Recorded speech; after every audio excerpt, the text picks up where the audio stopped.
What's good, YouTube? You want to learn something about some mixing? Want to learn something about some master?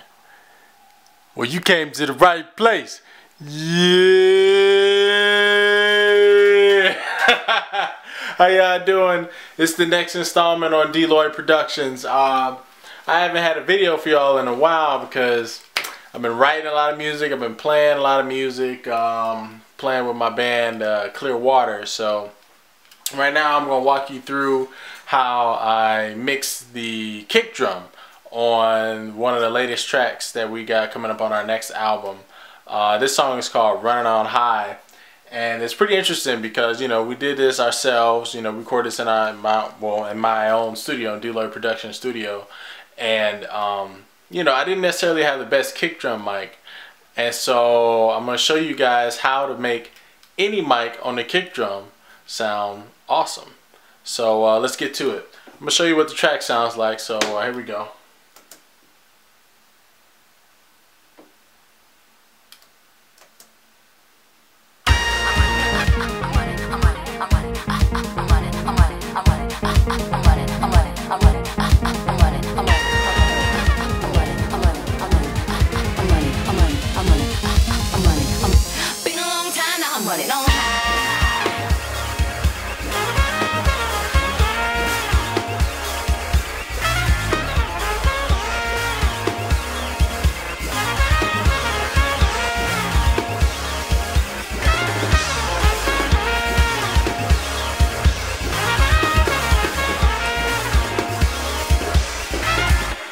So you get the point. It's a pretty cool song.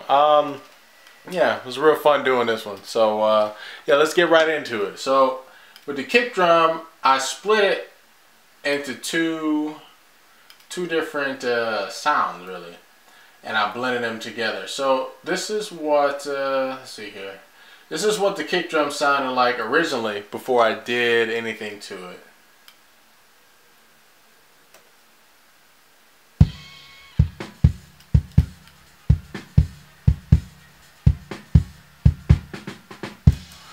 So like from here you can see that it's like, I mean, I guess it's kind of punchy or something, but it's got like a lot of mids. It's not very bassy, and don't really got a click. It's like a lot of bleed from the hi-hats. It's kind of, you know, not so hot. So first thing I did was I opened up the channel strip with Izotope, and I turned this into, I turned this into like, you know how you have, sometimes you can have 2 or 3 mics on a kick drum. I'd use this one as if you took a condenser and put it in front of the mic that just catches all the bottom in. So with this, I just muted all the attack and boosted up the bottom. So I put some EQ on here, I rolled off all the top, and I did a giant boost at, let's see here, at 58 hertz, because that's where I felt like it, you know, needed its most, the most amount of goodness. So let me show you what that sounds like by itself.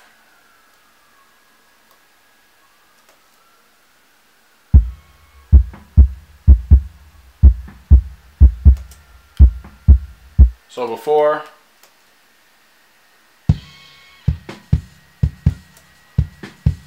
and after.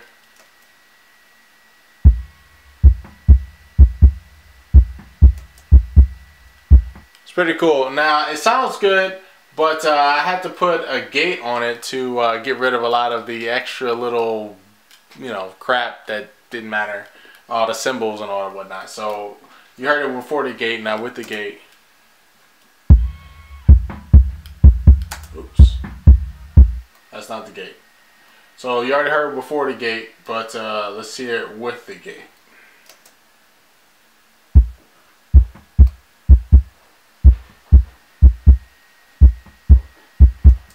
See, it's getting rid of all that stuff that, you know, you don't really want on the kick drum anyway.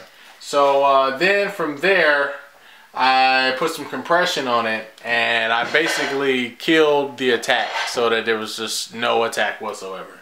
So let's see, was it 4 to 5, 4.5 to 1? I mean, you know, whatever. I did the attack to start at 0.1 milliseconds and it released at 66 milliseconds. So that sounds like this.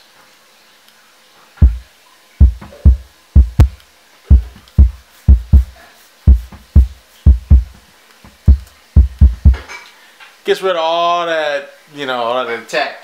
But it still was a little bit too punchy because this track, I mean, the kick drum was already kind of punchy. So I then put the transient shaper on it, and I pulled the attack down by, wow, damn near 14 dB, and I boosted the sustain up by 4.1 dB.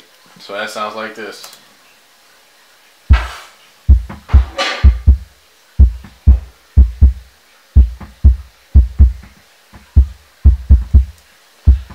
See, that gets rid of all of that attack because I don't want none of that, because I'm gonna have another track where I duplicated, or I sent the kick drum sound to another track, where on here I'm gonna make this one all about the attack.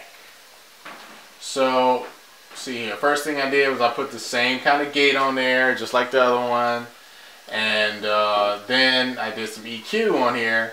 Now the EQ on this is going to accentuate the clicky part of the bass drum. So let's hear that. And it gets rid of most of the lows because I got it covered in all the other one.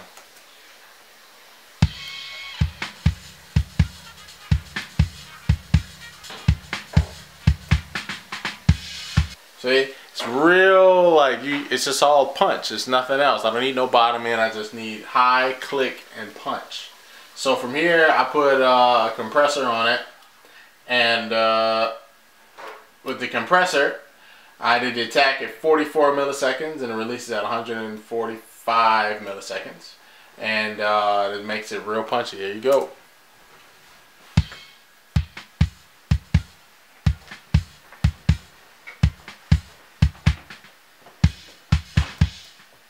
See, it sounds good. It's pretty punchy. You know, you're getting the job done for the most part. What did I do here? Oh, I even put a little excitement on it. Go ahead, put a little distortion on it to make it feel real good on the inside. So then after that, see, I put the transient shaper on here. Now, this cool thing about Alloy's transient shaper is it kind of, you can break it into different frequency bands. So I wanted a lot of click and a good amount of mids in there, but it already had a lot of mids, so I didn't really have to do much with that. So the sustain at the top end, I put it all the way down because that's where all the cymbals are. So I wanted to get all the cymbals out.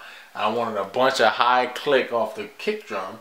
And, you know, I turned up the mids a little bit. Mostly turning down the sustain and turning up the attack on all the different frequency bands.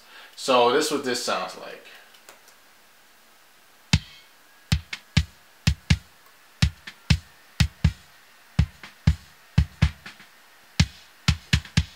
See, with it, it sounds really good. It's like, it's just click. That's all I want. And then I blend it together and you get this beautiful sound right here.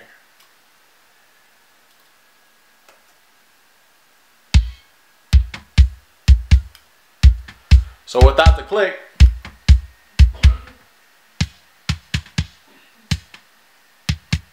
so that's with the click.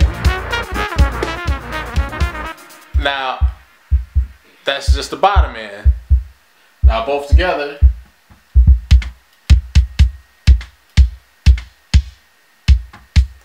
it's nice. So when you put it all in the track, sounds like this.